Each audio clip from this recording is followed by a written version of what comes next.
ভাইকে নির্মমভাবে পাশবিক নির্যাতন চালিয়ে হত্যা করেছে।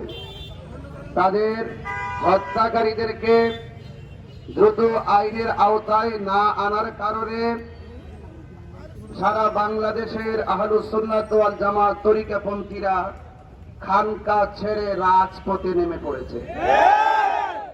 মেসেজটুকুন ক্লিয়ার যে আমি আবার এখান থেকে বলছি, আপনারা জানেন সারা বাংলাদেশে আগামীকাল কিন্তু অবরোধ।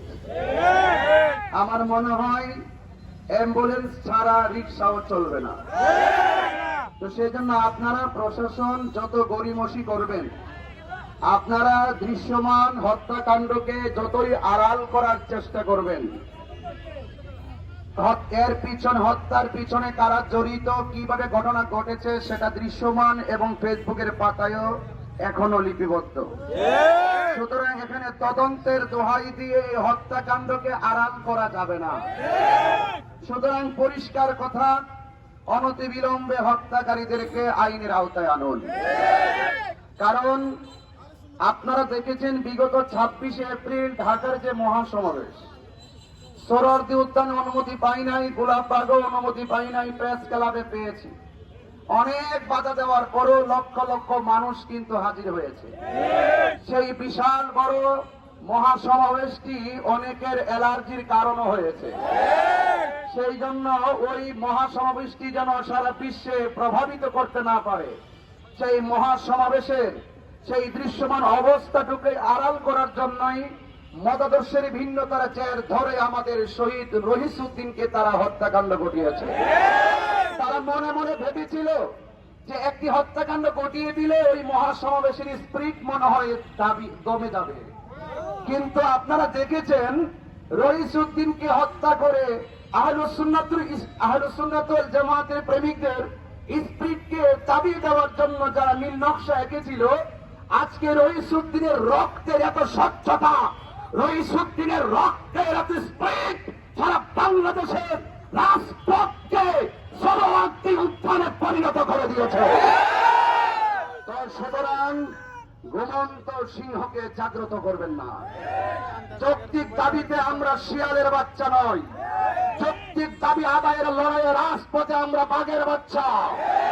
খানকায় বসে থেকে তাসবিহ টিপে আরাধনা করে মালিককে রাজি করে আজকে যারা রাজপথে নেমেছে, মনে রাখবেন সেই আধ্যাত্মিক প্রেমিকদের হুঙ্কারে প্রত্যেকটা ষড়যন্ত্রকারীর মস্তকে আগুন ধরে যাবে। কথা বলেন।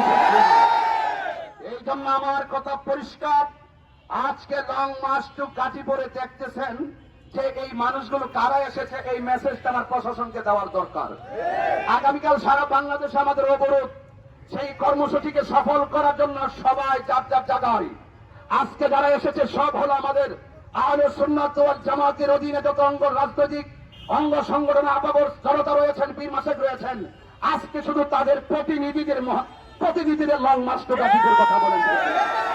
আমরা একটা হিসাব মিলিয়েছি, ঢাকায় যদি জায়গা না থাকে, আমার মনে হয় টোটাল বাংলাদেশের আপামর জনতা যদি এই গাজীপুর ঢুকে, গাজীপুরের আয়তনটা আমরা দেখেছি, সেখানে আমাদের গাজীপুরে জনদুর্ভোগ তৈরি হবে। সেই দিকে চিন্তা করে, জনগণের দিকে চিন্তা করে, দেশের ভাবমূর্তির কথা চিন্তা করে আমরা আমাদের কর্মসূচিকে একটা সিম্পলি জায়গায় এসে বার্তা দেওয়ার জন্য এখানে হাজির হয়েছি। প্রশাসন আপনাদেরকে অনুরোধ করব, আপনারা দয়া করে অনতিবিলম্বে হত্যাকারীদেরকে গ্রেফতার করুন। আর না হয় আপনারা দেখছেন এই আন্দোলন ধারাবাহিকভাবে চলবে।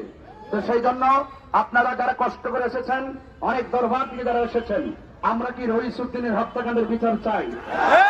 আচ্ছা, আপনারা কি এটা দেখেছেন কিনা জানি না, যারা এদিকে আছেন আপনারা দেখেছেন কিনা আমি জানি না, এই হত্যাকারীরা কিছু মহিলাদেরকে ঝাড়ু নিয়ে মাঠে নামিয়েছে এবং ওই আমার রহিসউদ্দিনের বিরুদ্ধে তারা তো মেরেছে, আবার মিথ্যা অপবাদ দিয়ে তারা ঝাড়ু মিছিল করেছে। আমরা প্রতিবাদ করেছি, আবার দেখলাম যে তারা আজকেও ছবি ক্রসিং করে তারা রাজপথের মধ্যে ওই শহীদ রহিসউদ্দিনের রক্তের সঙ্গে গাদ্দারি করতেছে। কথা বলেন। এই জন্য এই বিচার বহির্ভূত হত্যাকাণ্ড রাষ্ট্রীয় আইন এলাও করে না, ধর্মীয় আইন এলাও করে না। এই জন্য যারা আইন হাতে তুলে নিয়ে মত সৃষ্টি করে এই দেশকে খুনের রাজ্যে পরিণত করছে, আমরা দেখতে পাচ্ছি সরকার প্রধান খুব নীরবতা অবস্থান করছে, কারণ বাংলাদেশে এভাবে আন্দোলন চলছে, ওনার ঘুম আর কখন ভাঙবে কথা বলেন ঠিক কিনা? মিষ্টি মধুর কথা বলে রইসুদ্দিনের হত্যাকারীদেরকে তার পার পাওয়ানো যাবে না। মিষ্টি মধুর কথা বলে রইসুদ্দিনকে যারা শহীদ করেছে তাদেরকে আড়াল করা যাবে না কথা বলেন ঠিক কিনা? এই জন্য আমি অনুরোধ করব, ধর্মীয় উপদেষ্টাকে বলবো, অনেক বিবৃতি দেন, এই ব্যাপারে আপনার বিবৃতি নাই। স্বরাষ্ট্র উপদেষ্টাকে বলবো, আপনার বিবৃতি নাই। সরকার প্রধানকে বলবো, আপনার কোনো বিবৃতি নাই। আপনার কি প্ল্যান ওই মানবিক করিডোরের নামে ওই ভিন্ন এজেন্ডা এই দেশে বাস্তবায়ন করার জন্য এই দেশকে আবার একটি ধ্বংস দিকে ঠেলে দেওয়ার জন্য আপনার বিবৃতি চলে। নারী সংস্কার কমিশনের নামে বিভিন্ন ধরনের তদবির চলে, কিন্তু এখানে অনুরোধ করে বলবো, আপনি যতই কাহিনী করবেন, আপনাকে অনুরোধ করে বলবো, অনতি বিলম্বে রাষ্ট্রীয় হস্তক্ষেপে শহীদ রইসুদ্দিনের হত্যাকারীদেরকে ফাঁসিতে ঝোলাতে হবে। নারে